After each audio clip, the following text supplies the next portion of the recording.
অ বিমলা ক'ত গলি বিমলা আছনে অ বিমলা ক'ত গলিনো ধুমাধুম বাহিৰলৈ আহচোন কি হলনো কিয় ইমান চিঞৰি বাখৰি আহিছে চা এয়া মই তোৰ কাৰণে কি আনিছো সেইটো দেখোন মাছ হে এনেকৈ চিঞৰিছে যে মোৰ কাৰণে জানো কিবা এটা ডাঙৰ বস্তু আনিছে সেই অকণমানি মাছটো আনোতে ইমান চিঞৰি বাখৰি আহিছে একেবাৰে 10 কেজিমান ওজনৰ মাছ আনা বুলি ভাবিছে নেকি মাছটো হাততে তেনেকৈ লৈ আহিছে মানুহে দেখিবা কি বুলি ভাবিছে ঠিক নাই আৰু অ এইটো তই সৰু মাছ বুলি ভাবিছ এনেকুৱা মাছ আগতে কেতিয়াবা মই আনিছোনে তই আমাৰ ঘৰত এনেকুৱা মাছ খাবলৈ পাইছনে কেতিয়াবা এইটো মাছ 20 টকা লৈছে তই আৰু ইয়াতকেও দামী মাছ খাও এনেহে তাই চহকীজনীও মাছখিনি আকৌ তেলত নাভাজিবি বইল কৰিবি হে ভগৱান এই অকণমানি মাছটো আনিছে তাকো আকৌ তেলত ভাজিব দিয়া নাই বইল কৰিব দিছে আপুনি বাৰু খাব কেঁচাই নেচাই এই সৰু ল'ৰাটোৱে খাবনে বাৰু বইল কৰি দিয়া মাছ ঘৰত যে এটা সৰু ল'ৰা আছে তাৰ খবৰ আছেনে আপোনাৰ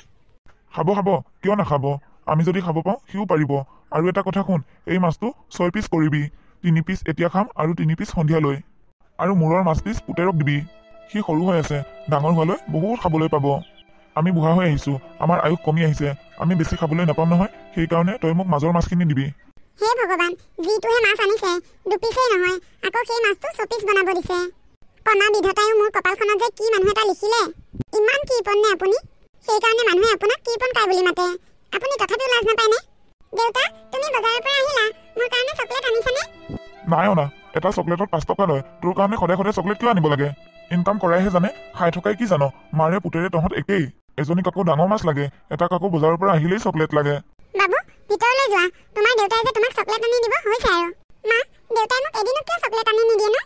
সেইবোৰ তোৰ মোৰ কপালত নাই তোৰো ভাগ্যখন বেয়া তই কৃপণৰ ঘৰত জন্ম হলি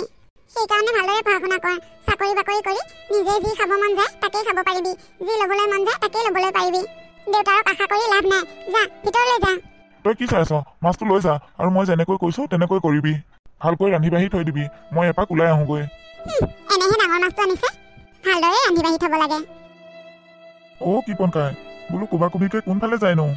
কি হ'ল পৰেশ তই নাজানো জানো পিছফালৰ পৰা যে মানুহক মাতিবলৈ নালাগে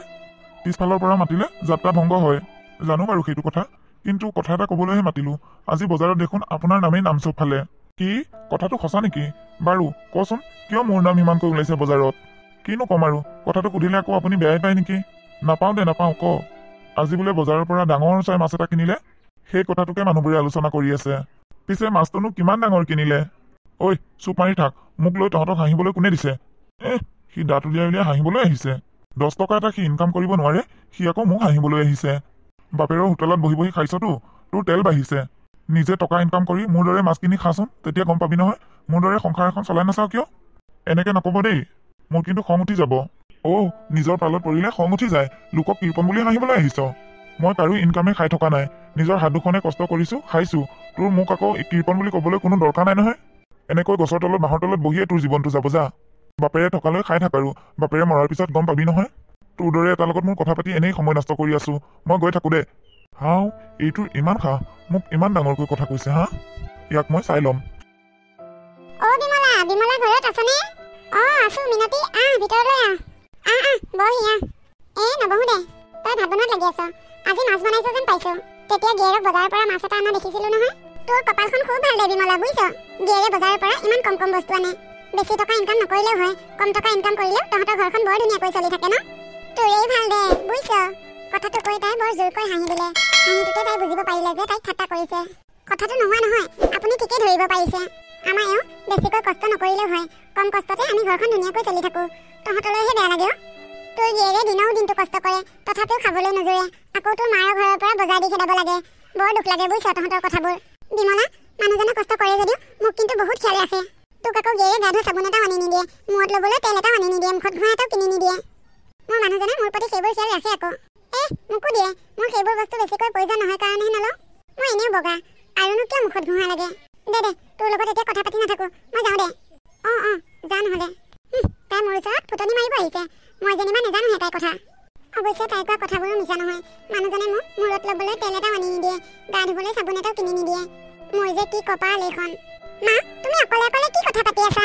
কিনো পাতিম আৰু তই ভালদৰে পঢ়া শুনা কৰ বোপাই দেউতাৰ স্বভাৱ চৰিত্ৰ দেখি মানুহে আহি মোক ঘৰতে ঠাট্টা কৰেহি তই ভালদৰে পঢ়া শুনা কৰি চাকৰি এটা যোগাৰ কৰি ল'বি তই যদি কেনেবাকৈ চাকৰি তাকৰি নাপা দেউতাৰ চৰিত্ৰটো যদি তোৰ গালৈ আহি যায় নহয় বৰ ডাঙৰ কথা হ'ব মা মই দেউতাৰ নিচিনা কৃপণ কেতিয়াও নহয় তোমাৰ ভাত হৈছেনে মা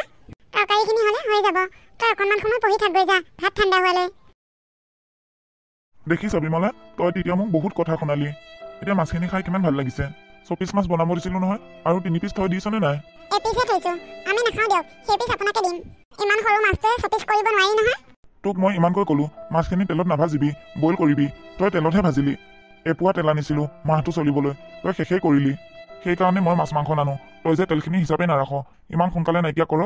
এপোৱা তেলে এমাহ যাবই লাগে মনে মনে থাকক আপোনাৰ এই কি প্ৰণালী মই বহুত সহ্য কৰিছো কাক দেখিছে মাছবোৰ বইল কৰি খোৱা আপোনাৰ কাৰণে ওচৰ চুবুৰীয়া মানুহে আহি মোক ঘৰতে ঠাট্টা কৰিবহি পাৰে মা মাছখিনি খাই বৰ ভাল লাগিছে মোক আৰু এপিচ মাছ দিয়াচোন খবৰদাৰ একদম নিদিবা কি কথা কৈছে আপুনি মই আৰু এপিচ মাছ থৈছিলো নহয় সেই পিচ মই তাকে দিওঁ আপুনি নাখালেও হ'ব ডাঙৰ মানুহে লোভ সামৰিব পাৰে সি সৰু হৈ আছে সি এতিয়া লোভ সামৰিব পৰা হোৱা নাই নহয় মই দিবলৈ মানা কৰিছো নহয় একদম নিদিবি সেই পিচ মাছ কাইলৈ পিঁয়াজ এটা দি ভাজি দিবি গোটেই তিনিওটাই খাম মা মোক যদি আৰু এপিচ মাছ নিদিয়া মই ভাতেই নাখাওঁ যোৱা নেখালেও নাই যা খাবলৈ মন নাই যদি উঠি যা কি দেউতাকহে আপুনি ল'ৰাটোক ভাতকেইটাও ভালকে খাবলৈ নিদিলে ভাতকেইটা তই ভালকৈ ঢাকি পেলাই থৈ দে এসাঁজ ভাত ৰেহাই হ'লেও বহুত তই যে এই তেলখিনি খৰচ কৰিলি মাছ ভাজি এতিয়া চাউলতে ওলাই যাব দে তেলৰ পইচাটো চাউলৰ পইচাৰ লগত কাটাকাটি হৈ যাব হে ভগৱান আপোনাৰ মনটো এনেকুৱা নে থক এইকেইটা ভাতো ঢাকি থক মই নাখাওঁ দুটা মানুহে ভাত নাখালে দুপিলেট ভাত ৰাহি হ'ব কাইলৈ আৰু এসাঁজ ভাত নবনালেও হ'ব সিহঁতক কি বৰ ডাঙৰ কথাটো ক'লো ৰখাখিনি কাইলৈ খাম বুলি ক'লো সেইটো মই সিহঁতক বৰ ডাঙৰ কথা ক'লো নোখোৱাকৈ উঠি গ'ল যাওক মই অকলেই খাম হেৰি কাইলৈ মোক চেম্পু এপেকেট আনি দিবচোন মূৰটো ধুব লাগিব মূৰটো বৰ লেতেৰা হৈছে খজুৱাই আছে তেল এটাও আনি দিব মূৰ ধোৱাৰ পিছত তেল অকণমান সানিলেহে ভাল লাগে নহ'লে চুলিবোৰ কিবা জাবৰুৱা নিচিনা দেখে কি তই আকৌ কেতিয়াৰ পৰা চেম্পুৱে মূৰ ধোৱা হলি কলাখাৰ থকা নাই কলাখাৰ ধুব নোৱাৰ আকৌ তাইক চেম্পু কিনি দিবলগীয়া হ'ল পইচা তই বৰকৈ ইনকাম কৰ যে ক'ত খৰচ কৰোঁ কি লওঁ কি নলওঁ তেনেকেই থাকিবি মূৰত তেল নল'লে নহয় মূৰত তেল নল'লে কি ক্ষতি হয় ন মোক দেখিছ জানো কেতিয়াবা তেল লোৱা এইবিলাক আল্টু ফাল্টু খৰচ মই কৰিব নোৱাৰো দেই এইবোৰ আল্টু ফাল্টু খৰচহে হ'ল এতিয়া দেউতা মোৰ অংক বহীখনৰ পাতো শেষ হৈছে কাইলৈ মোক বহী পাত এক দিস্তা আনি দিবাচোন মাকক কিবা এটা কোৱা শুনিলে যে সি আহিলে পিছে পিছে তাৰ অজুহাত লৈ ঐ শুন আগতে আমাৰ দেউতাই আমাক আধা দিস্তা বহী পাত আনি দিয়ে সেই আধা দিস্তা বহী পাততে গোটেই বছৰটো খেদো তোক এতিয়া এক দিস্তা আনি দিলো এক দিস্তা শেষেই কৰিলি যে ল'ৰাটোৱে কি তাৰমানে এতিয়া লিখা পঢ়া কৰিব নালাগিব নেকি মই সেই বুলি কেতিয়া ক'লো মই একো ক'বই নোৱাৰো ন তই মোৰ মুখে মুখে কথা কওঁ দেখোন বাবা যা এই বেৰত লাগি থকা পুৰণা কেলেণ্ডাৰবোৰ খুলি ল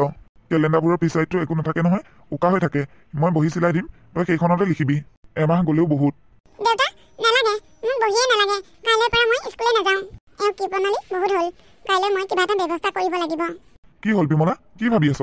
একো ভবা নাই শুই থাকক এতিয়া টোপনি ধৰিছে টোপনি মাৰিবলৈ টকা নালাগে দিয়ক ময়ো শুই থাকোগৈ শুই থকাই ভাল হ'ব বৰ টোপনি ধৰিছে বিমলা বিমলা ভিতৰত কি কৰি আছ বাহিৰলৈ আহচোন মা একদম বাহিৰলৈ নাযাবাচোন দেউতাই মাতি থাকক দেউতাৰ কথা মতে চলোতে চলোতে দেউতাই বেছি চল পাইছে এইজনীক মাতি থাকিলেও নাহে কিয় বাৰু শেষ তহঁতে এইবোৰ কি কৰিছ বিমলা তোৰ মূৰত দেখোন এডালো চুলি নাই চুলিবোৰ কি হ'ল আপুনি কিয় ইমান ভয় খাইছে ভয় খাবলগীয়া একো কথা হোৱা নাই তই দেখোন টপা হৈ গলি বিমলা ভালে হৈছে মই টপা হৈছো আপুনি এতিয়া তেলো কিনিব নালাগে চেম্পু কিনিব নালাগে আপোনাৰ বহুত টকা পইচা ৰেহাই হ'ব মোৰ চুলিবোৰ খুৱাই মই জুইত জ্বলাই দিলো বাবু দে তোৰ কিতাপখনো জুইতে চাপি দে আজিৰ পৰাতো তই স্কুল যাব নালাগে এনেই কিয় আৱৰ্জনাবোৰ থাকিব লাগে জ্বলাই দে কিতাপখন কিয় জ্বলাই দিবলৈ দিছ বাবু কিতাপখন নজ্বলাবি একো নহয় দেউতা কিতাপবোৰ এনেই আৱৰ্জনাহে হৈ আছে এইসোপা মই পুৰিয়ে পেলাওঁ আজিৰ পৰাতো মই স্কুল একো নাযাওঁ তুমি আজিৰ পৰা মোক বহী কাগজ কলম একো কিনি দিব নালাগে মই পঢ়া শুনা কৰিলেতো তুমি বেয়াই পোৱা এইসোপানো এনেই ৰাখি কি কৰিম জ্বলাই দিয়াই ভাল দেখিছে আপোনাৰ ল'ৰাটোৱে আপোনাৰ কথা কিমান বুজি পাইছে আজিৰ পৰা আপুনি কাগজ কলমো কিনি দিব নালাগে তাক ময়ো আপোনাৰ কাৰণেই টকলা হৈছো আজিৰ পৰা আপোনাৰ ধেৰ খৰচ কমিব দিয়ক কিপনে তাৰ নিজৰ ভুল অনুভৱ কৰিব পাৰিছে হে বিমলা এয়া তই কি কৰিলি চুলি সোপা বাৰু কিয় টকলা কৰি দিলি তই এতিয়া কেনেকৈ বাহিৰত ওলাবি মানুহে তোক হাঁহিব এই সোপা চব মোৰ কাৰণেই হৈছে বাবু তই কিতাপখিনি সামৰি থৈ দেগৈ যা মই তোক কাগজ কলম চব কিনি দিম তোক যি লাগে মই তাকেই কিনি দিম আজি মোৰ লগত দোকানলৈ ওলাবি এইবোৰ চব মোৰ কাৰণেই হৈছে টকা বচাবলৈ যাওঁতে আজি মোৰ মানুহজনীও টকলো হ'ল ল'ৰাটোৱেও স্কুল যাবলৈ এৰিব ওলাইছে তাৰমানে আপুনি আপোনাৰ নিজৰ ভুল স্বীকাৰ কৰিছে বিমলা মই মোৰ ভুল বুজি পাইছো আজিৰ পৰা তহঁতক যি লাগে মই তাকেই দিম বিমলা এতিয়াৰ পৰা আৰু কিবা নকৰিবলগীয়া কাম একদম নকৰিবি দেই যি টকলা হলি আৰু চুলিকেইডাল নগজালৈকে ঘৰৰ ভিতৰতে সোমাই থাকিবি মই তোক আজি তেলৰ বটল এটা কিনি আনি দিম তেল সানিলে সোনকালে চুলিকেইডাল দীঘল হ'ব বিমলা বাবু তহঁতে মোক ক্ষমা কৰি দেও মই তহঁতৰ লগত বহুত কৃপণালী কৰিলো এতিয়াৰ পৰা আৰু মই কেতিয়াও কৃপণালী নকৰো আপুনি যিহেতুকে নিজৰ ভুল বুজি পাইছে এতিয়া আৰু আপুনি কন্দা-কটা কৰি নাথাকিব মই আপোনাক এটা শিক্ষা দিবলৈহে এইবোৰ কৰিছিলো কিন্তু মই চুলিবোৰ কাটি পেলোৱা নাই মই এটা টুপিহে পিন্ধি আছো টুপিটো খুলি দিলে মোৰ চুলিকেইডাল আকৌ আগৰ দৰে দেখা পাব বিমলা তোৰ চুলিবোৰ দেখোন আগৰ দৰে আছে আগৰ দৰে আছে মই আপোনাক এটা শিক্ষা দিলো মানুহে ধন টকা পইচা জমা কৰাটো এটা ভাল কথা, কিন্তু এনেকৈ নাখাই নবৈ কি প্ৰণালী কৰি নহয়। ঘৰখনৰ অভাৱ অভিযোগবোৰ দূৰ কৰাৰ পিছত যি ৰখে সেইবোৰহে জমা কৰিব লাগে। মানুহৰ জীৱনটো দুদিনীয়া, কোনে জানে কাৰ কেতিয়া মৃত্যু আছে। মৃত্যুৱে চবকে হাত বাউলি মাতিয়ে আছে, এদিন আগ আৰু এদিন পিছ। গতিকে থকা দিনকেইটা ঘৰখনৰ মানুহবোৰ সদায় মিলা প্ৰীতিৰে থাকিব লাগে। ইজনে সিজনৰ মনৰ কথাবোৰ বুজি পাব লাগে। মনত কষ্ট দি পেটত কষ্ট দি টকা পইচা বচালে কি হ'ব? জীয়াই থকা দিনকেইটাতে যদি ভালদৰে খোৱা বোৱা নকৰোঁ, মৰাৰ পিছত আপুনি এই ধন টকা পইচাবোৰৰ গৰাকী হ'ব জানো? হয় বিমলা, তই ঠিকেই কৈছ। তই মোৰ চকু খোল খুৱাই দিলিও আজি। আজিৰ পৰা মই কেতিয়াও কৃপণালী নকৰোঁ। তহঁতক যি প্ৰয়োজন হয় মই তাকেই আনি দিম। এই বুলি কৈ কৃপণে তাৰ নিজৰ কৃপণালীবোৰ নাইকিয়া কৰিলে। এতিয়া সি নিজৰ পৰিয়ালটোৰ লগত ধুনীয়াকৈ মিলা প্ৰীতিৰে থাকে। বিমলা, বাবু, ব'লা আমি বজাৰলৈ যাওঁ। তোমালোকৰ কি কি বস্তু অভাৱ হৈ আছে লৈ আহিবাগৈ।